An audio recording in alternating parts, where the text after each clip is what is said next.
Good morning, everybody. Welcome back to the 22 Panels Pulp Blotter Book Club. Mark, how's it going?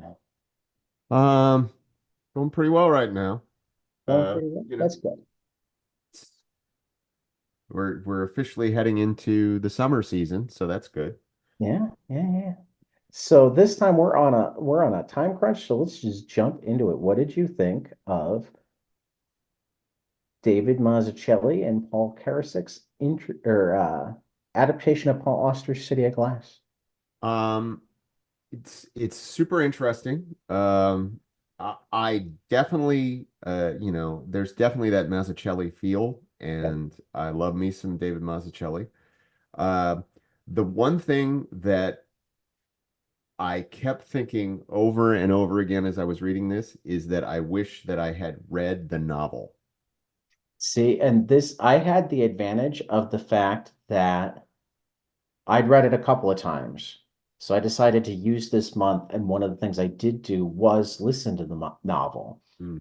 Um, and I got to tell you that when everything got unlocked to me, and it got unlocked again as I reread the comic last night, was the conversation with the actual Paul Auster about Don Quixote.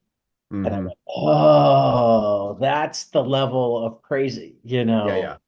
Um, and I actually I love that and I loved the Oster book. I think I would wind up recommending the comic for the same reason that My Slaughterhouse Five is now the comic. I have trouble making pictures in my head myself, and some of this stuff is, for that matter, Don Quixote, self-made hero, put out a really good comics version, and it sunk in and became more powerful and more funny to me when I read the comic. You know, as much as I loved the book before, because I had that visual assist. Um, and I think Karasik and Mazzucchelli did, and from the Art Spiegelman introduction. It sounds like Karasik like kind of unlocked some of the design Yeah, elements, and then Mazzucchelli took over from there. right. I mean, I think that I mean, like, I certainly appreciate your point of view on that. I mean, like, for me, it, it just made me, hmm, in general, I have become kind of inured to adaptations, you know? I always want to know what is this adding to it. Right. And there was a lot of these sections of this graphic novel where I was like, I wonder exactly what Paul Auster wrote in prose Right. and what they the way that they interpret it in the visuals may be Um, super interesting, but I want to go to the horse's mouth, so to speak, and see what his intent as the author was. Now, obviously, he approved of this. It wasn't like it can't be completely off the reservation. There's the whole, I thought that, but I mean, reading the Spiegelman introduction was interesting because I read that all the way through before I ever started, Me too. and which I might have had a different feeling if I had read that after I finished the book, um, because I found myself wondering, okay, because they kept talking about making these ideas work in a graphic medium and how, Karasic made the leap and then Mazzucchelli was able to put that into a visual. Um, I mean, that was all very fascinating, but it also like that was the missing piece for me was I kept going like, well, wonder what this looks like. And if I had been more ambitious or had more time in my life right now, I might have just gotten the novel and read it. I have no idea how long it is or anything like Well, that, this but is it is something that's on my list now to read in the future. right. So I'll tell you that I want to say the novel itself is around 200 pages. It's not a long novel. It's like yeah. a 5 hour audiobook, 6 hour Mm, audiobook. For that matter, it's part of a New York trilogy that the whole trilogy is like a 12-hour audiobook. I haven't done the next two parts yet. Um, but I also thought that textually they were very faithful to the book, sure. and a lot of the imagery, if it wasn't directly out of the book, it was because there's a lot of the book where either, and it's so hard to even know who to call him. Do you call him Paul Auster? Do you call him uh, William Wilson? Do you call him um, what was his Quinn? There's so much of the book where Quinn is really kind of spinning. Well, He's yeah, I mean, like really that was lost. something that was interesting as I was reading it was that I could tell that probably as you read the novel, we'll call the novel and the Right. just for simplicity's Yeah, sake, the because it's novel versus clearly the a comic. graphic novel, but let's call it No, the call it comic. comic. Um, I think that in the comic, I was making a clear distinction between these three personas Right. because there's like right off the bat, I was like, okay, wait a minute. There's William Wilson, who I think is the character that we're actually following. Probably. Mac's work is the detective that he writes about, and then there's Paul Auster, who appears as a person, like he Right. is meta introduced into the story. Um, Well, and then there's also Quinn, which is the character that he left behind to be William Wilson. that's true. And Um, and, and just that hint, and in the book, it doesn't really deal with it either. You know that he lost his wife and child. And what's abundantly clear is I mean, what comes through to me is it's not going to tell you that story. It's not going to tell you, but in losing his wife and child, he didn't want his old life anymore. He right, wasn't able to completely shed it, which is why he created the persona of William Wilson so he could write these books and still make the money so that he could go through this husk of a life so people still saw Quinn out and about and hey, where'd you get the money? Are you going to write something anytime soon? I'm sorry. Um, but he's just become a shell of himself. right. I mean, and I assume that is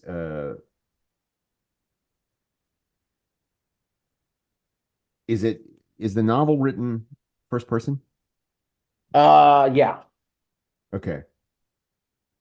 Yeah, that I mean, again, I'm pretty certain that there's not a word you read in here that's not in the novel.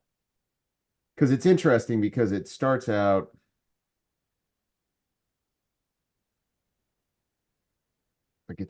in third person,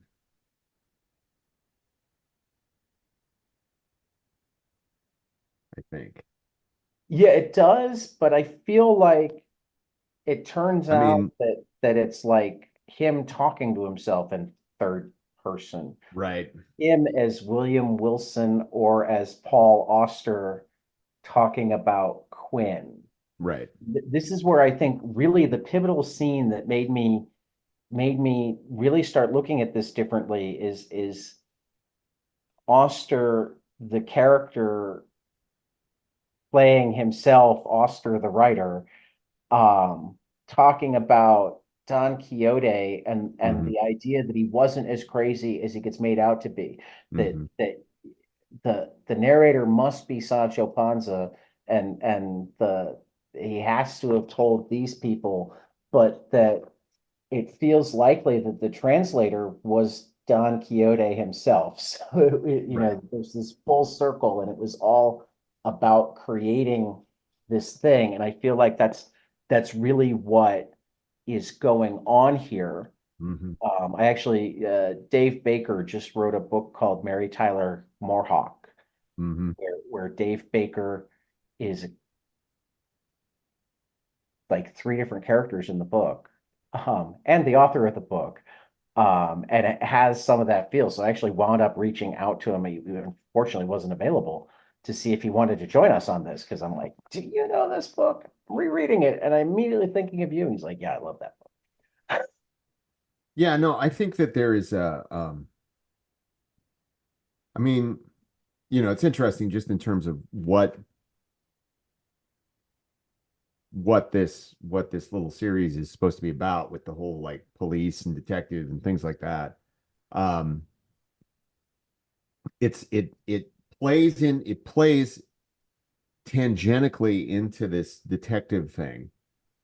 But I mean, really, as I got near the end, I was like, oh, it's like a Twilight Zone episode. That's what it really struck me Yeah, as. It's yeah, like, yeah. okay, so then, who is the real, excuse me, who is this person really? And then we see, in a way, he becomes this, uh, for lack of a better term, a non-person, right? Um, uh, a left behind, and there's this mystical thing that sort of happens where everyone, 1 month later, his apartment is rented to somebody else, and Right. then he goes It's to the actually 2 or 3 apartment. months later that because it took 2 months for,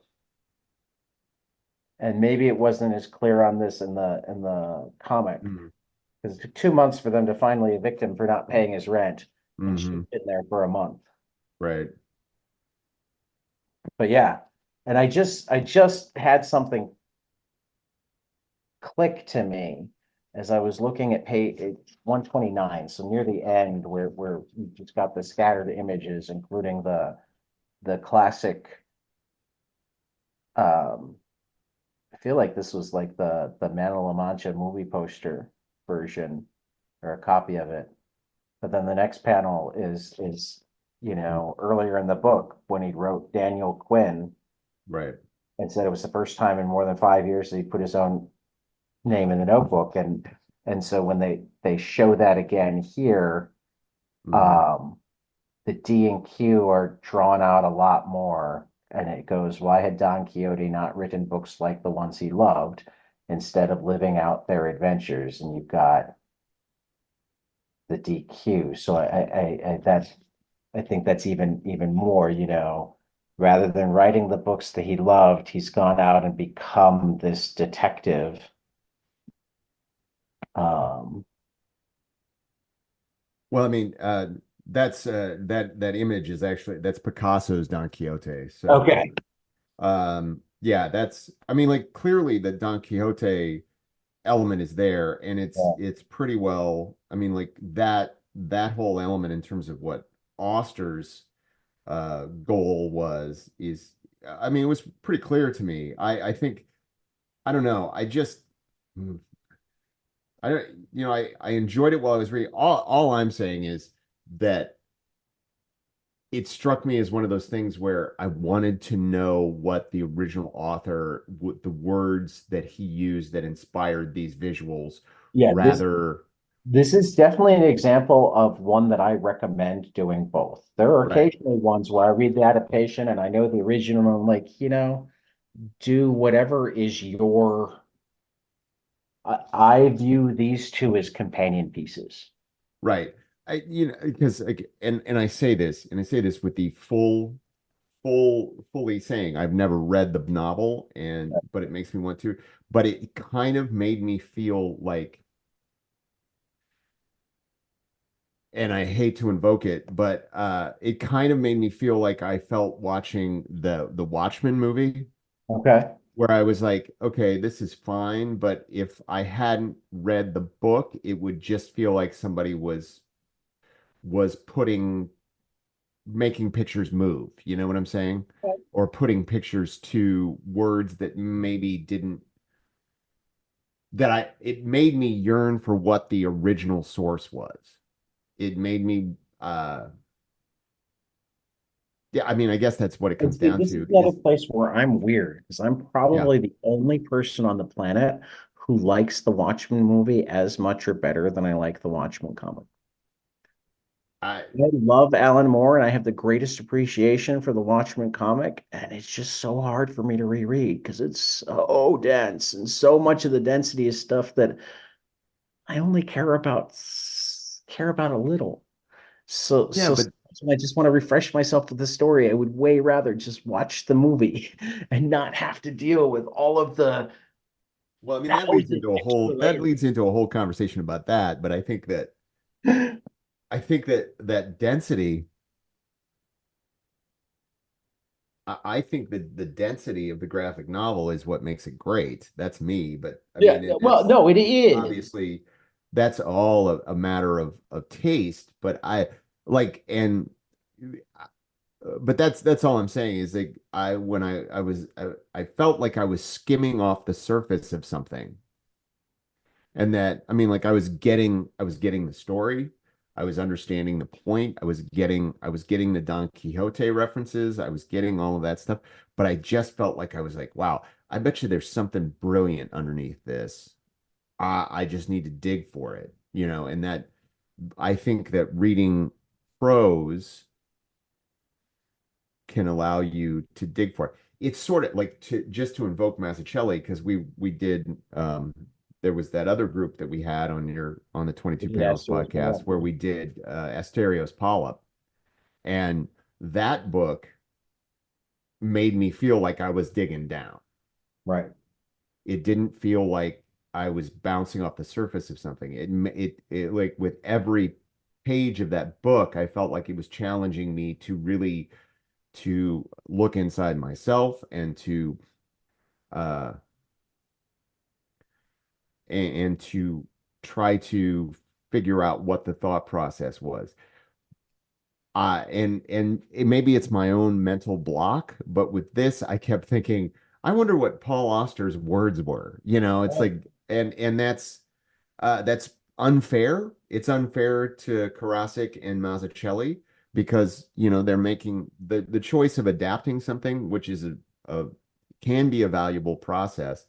But it's interesting, like whenever I encounter an adaptation of something that I find interesting, and I did find this interesting. I'm not trying to dismiss the book at No, I know all. you're not. Um, I hope our listeners know you're not. it I'm makes me Mo. want to to mainline the you know get to the pure stuff, you know. Well, and see, And for that's what I kept thinking when I was reading it. the first time, this is one of those books that I you know, I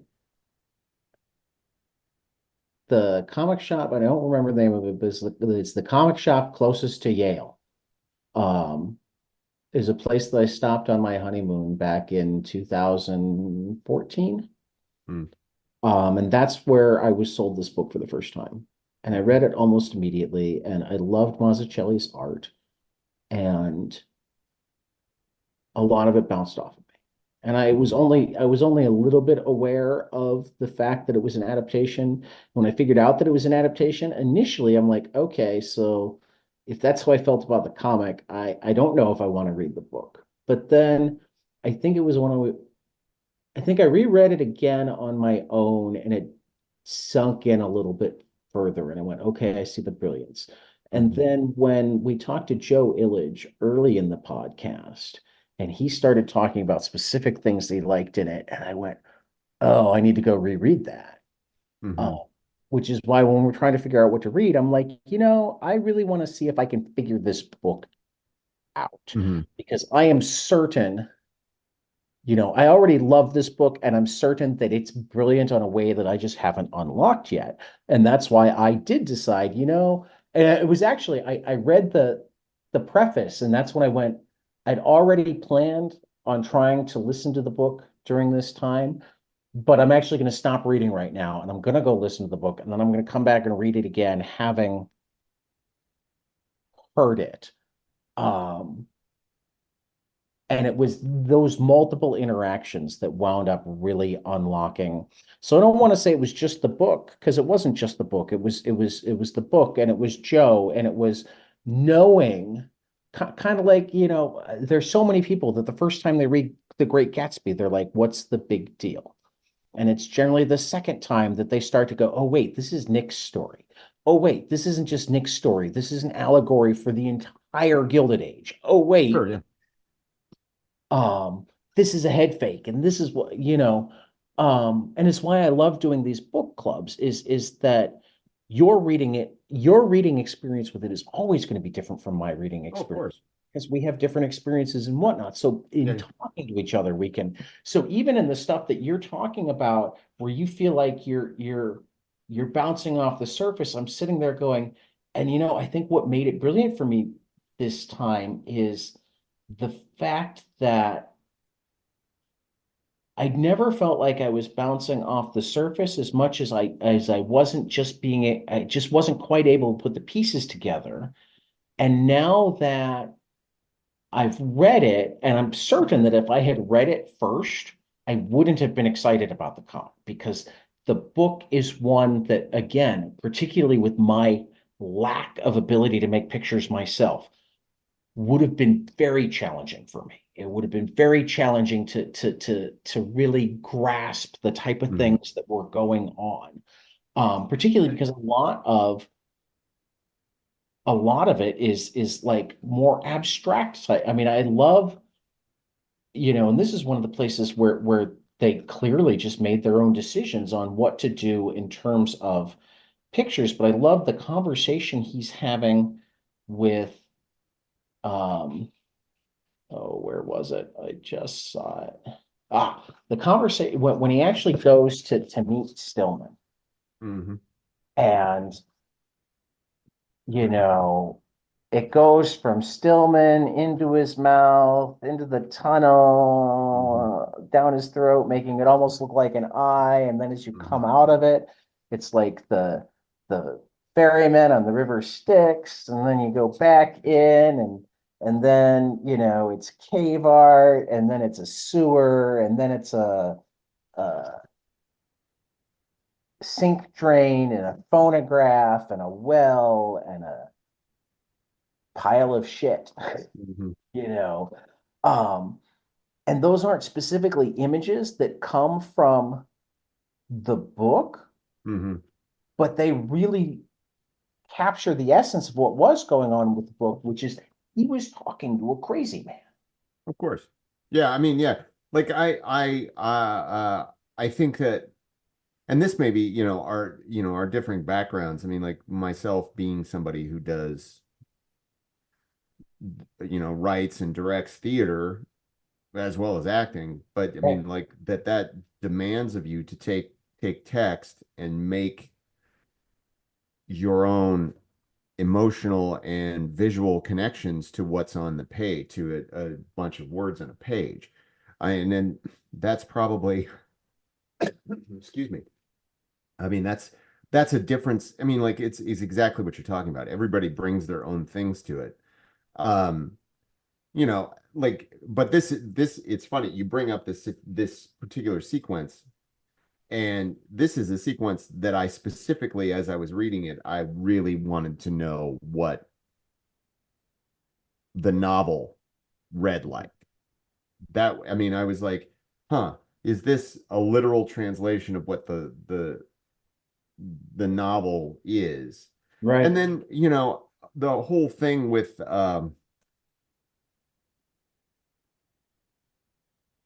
Peter Stillman, like I'm sure this is probably a literal translation of the novel, but the whole way that he comes into the room and it seems like he has some sort of physical infirmity or whatever. I mean, like all of that was just fascinating. And then we go into this very surreal sort of thing.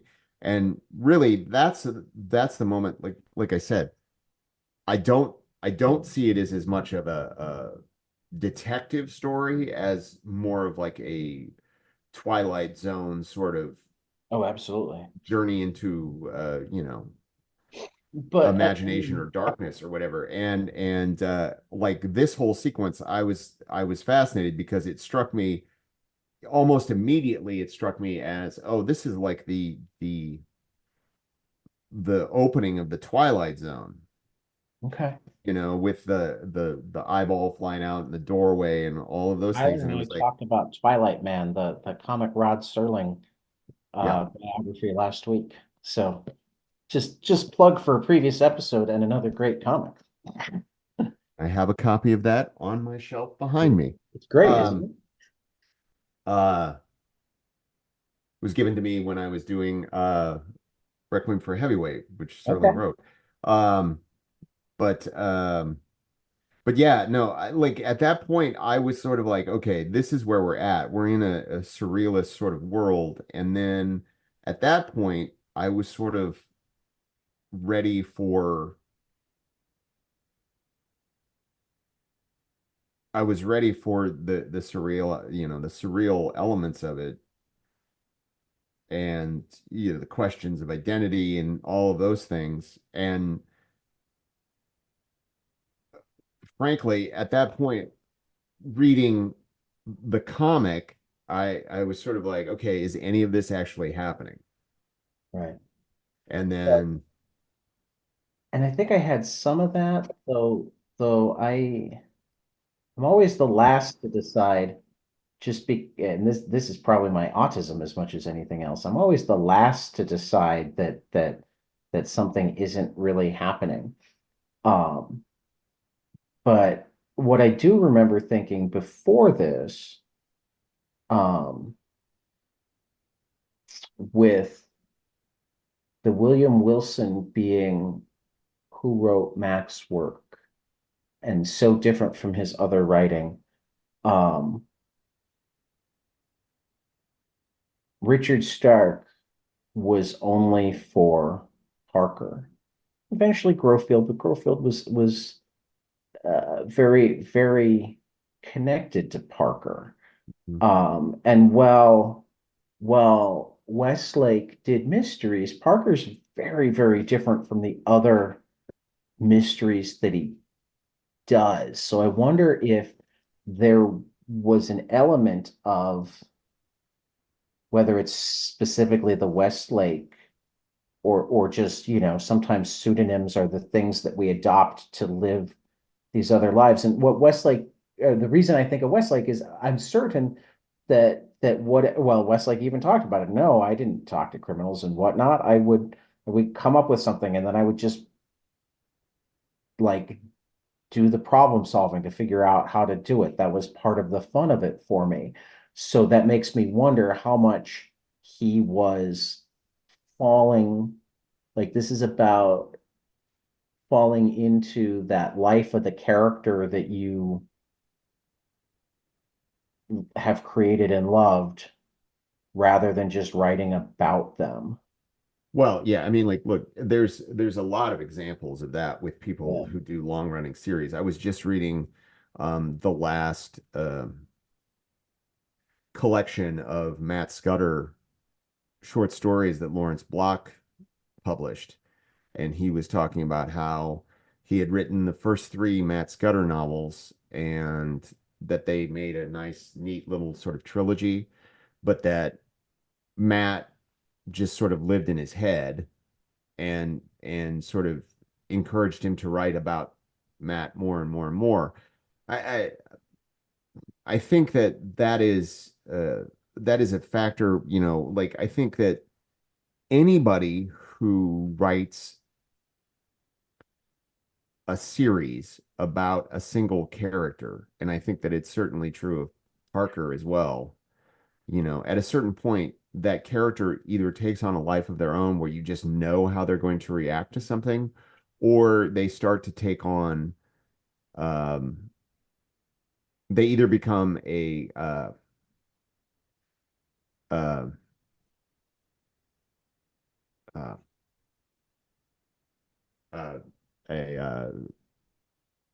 a dream, like an alter ego that's the best of everything that you are, or they start to take on your own own personality quirks. I think Scudder very much with Lawrence Block uh, took on his his weaknesses, really. I mean, like with his alcoholism and everything like that.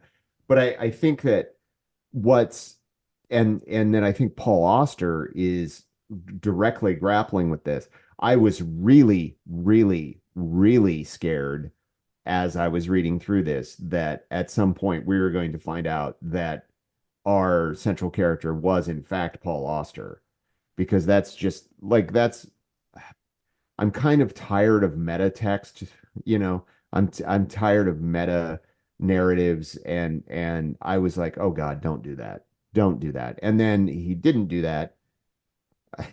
It gets perilously close to where I sort of tune out when he visits Paul Auster in his house, but Right.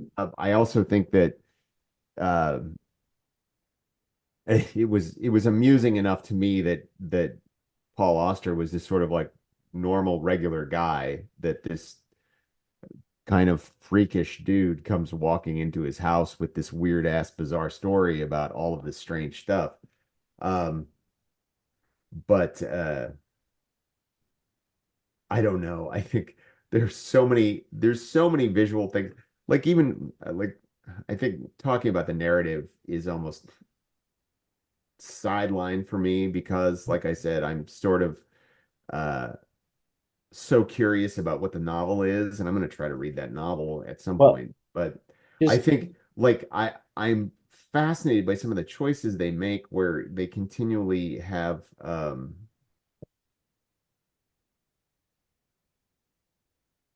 when like presenting I like he calls himself my name is Henry Dark, and then we immediately see him as a pilgrim. right. And I'm like, okay, Well, because Henry Dark was the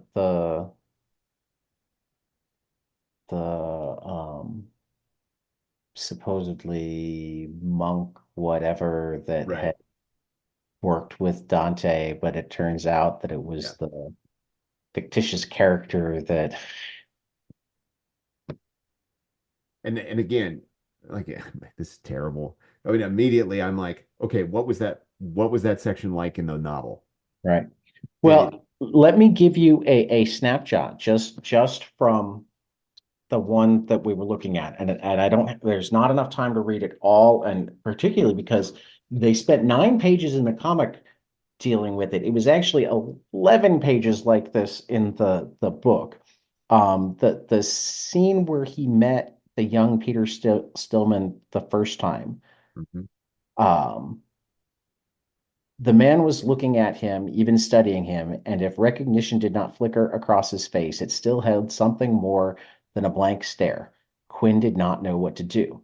He sat there dumbly in his seat, looking back at Stillman. A long time passed.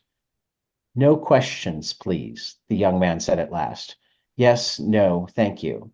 He paused for a moment. I am Peter Stillman. I say this of my own free will.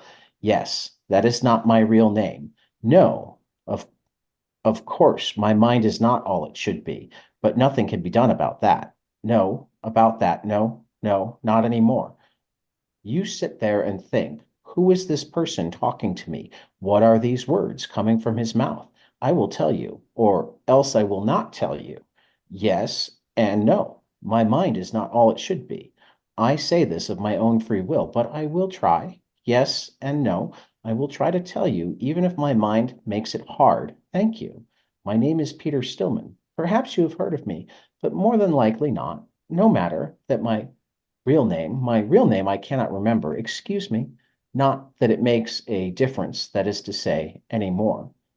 And it goes on like this, and then the chapter ends, and the very next chapter begins with the speech was over. How long it had lasted, Quinn could not say, for it was only now, after the words had stopped, that he realized they were sitting in the dark. You know. But it was just all dialogue right? from that, It, from the time he started speaking, it was all dialogue, only that's all monologue. that's fascinating. Yeah. Um, it's fascinating. Although I will say that what you just read, and again, I think this is just the differences of the way Yeah. we think about things. Like the because I was flipping through the pages and there was a lot of dialogue in there that was not in the Oh yeah, comic. no, no, no. It definitely And a lot of that dialogue was like for me evocatively, I was like those words and right, the lack of connection between the words were actually more evocative and interesting than the weird imagery. And right.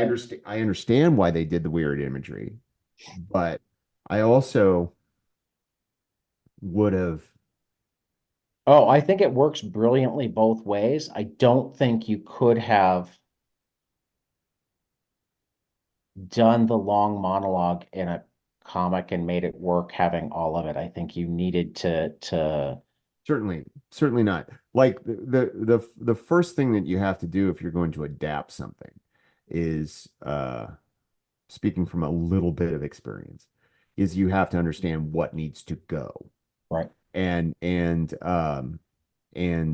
understanding that fundamentally a comic is a different format and a different thing than a uh, prose novel. Like like the worst to me, the biggest sin is when somebody doesn't seem to understand that you need to change the story right, to make it work in a different medium. right. Like to swing back to what we were talking about Watchmen, I think that uh, Zack Snyder, his fatal flaw is that he just tried to put the imagery on film Yeah. instead of like there was a different version. There was two different versions with Sam Hamm and with Paul Greengrass, where they fundamentally tried to change the narrative to take what um, Alan Moore was doing with comics, because we're kind of getting off subject, but whatever. That's okay. My There's no off subject here. but like I think that Watchmen is fundamentally about the format that you're reading it in. It is fundamentally about the process of reading a comic book. The repeating panels, the way that your Yeah, eye moves down a page. yeah. And that I think that what was done with that movie was just to take the imagery and put it on it, make it move and put it on a screen. Whereas I think what Sam Hamm was trying to do, not if you've read that script, it's bizarre and but it in a way it's far more fundamentally interesting. And what Paul Greengrass was trying to do was reshift the entire thing to make it about the world that we were living in now rather than the 1980s. Did you But watch the TV show? I did. And the How did you TV feel show about it? is a much more it the thing about the TV show is it's not an adaptation, it is a Right, continuation. right, And it is specifically a continuation of the comic rather than that movie. right. Uh, and but I think in that way, it's also a far more successful uh, uh, piece of media on its own. Um, I getting to my point, that it was interesting because as you were reading that section of that speech, I was like, well, okay, if I was writing a script for a comic book adaptation of that speech, what would I have done? And I think that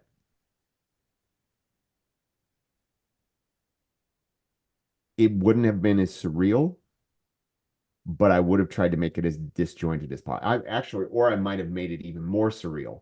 I think that there is a section in the comic that I think would have been really interesting if they'd done it that way, which is where he is thinking about Paul and he sees all the different versions of his face. Right. I almost wish that they had taken that idea and used it in that speech. Yeah, yeah. Just because I'll be interested to hear if your thoughts change when you've read the whole speech rather than just like the first certainly, full page certainly. I mean, of like, and it 12. might, and it might be that, it might be that, but Yeah. I'm just, No, no, I I wasn't saying think that they this is the wouldn't. first time we've ever dealt with something yeah, no, no, no. Yeah. I think this is just the first time we've ever really talked about something that is an adaptation. And I And think, I'll even throw this one on this on air because then it becomes a challenge to us. One of the we had a Parker roundtable where we talked about Parker across mediums uh, a while ago, and something that I've considered a lot, and it's literally the only thing I've considered that I think would convince me to try to go ahead and do something on YouTube so we could like really dive in and produce would be to do like a real breakdown of an adaptation where you talk about pros and cons of the different mediums of whatever and do side by side comparisons, etc. Um, it's a more ambitious project than I've had the time and energy to do yet, but it's certainly something that's always been on my back burner as this would be really fun to do if you had the time, energy, and somebody who was good enough at cutting video to do it right. well, I mean, I think that also, I mean, I think that is a really interesting thing to talk about. I mean, I think that it's a really interesting thing, and it is something that could lend itself really to a video podcast sort of thing. I mean, it is there's so many things that are so big and they're so like talking about Watchmen and we're not we're not talking about Watchmen, but you know, it's come up Yeah. is like it would be really interesting to me. It would be really interesting to go through the series and the movie in like issue by issue and Yeah. how they dealt with each thing. And but I mean, it's also sort of it's sort of a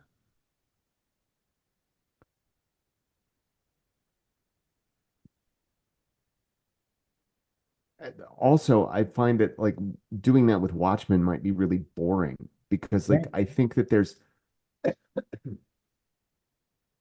and this is just my opinion, but I think that there is a general lack of ambition about that adaptation because it really just seems like to me when I watch that, it's like, okay, yeah, all right, you got that visual, you got that visual, you got that visual. All right, you know, and it makes the cardinal sin of, you know, the having been around when Watchmen came out, you know, how many people were like, man, Rorschach is shit. And it's like, well, that certainly an interesting character, certainly an interesting character. And I don't think that characters have to be morally defensible in order to be interesting. Right. And but like when you watch that movie, that seems to be the mentality of it. Right. Like there is no sense of because if you just take the dialogue and the images, there's something that's fundamentally missing about how that character functions that never comes across.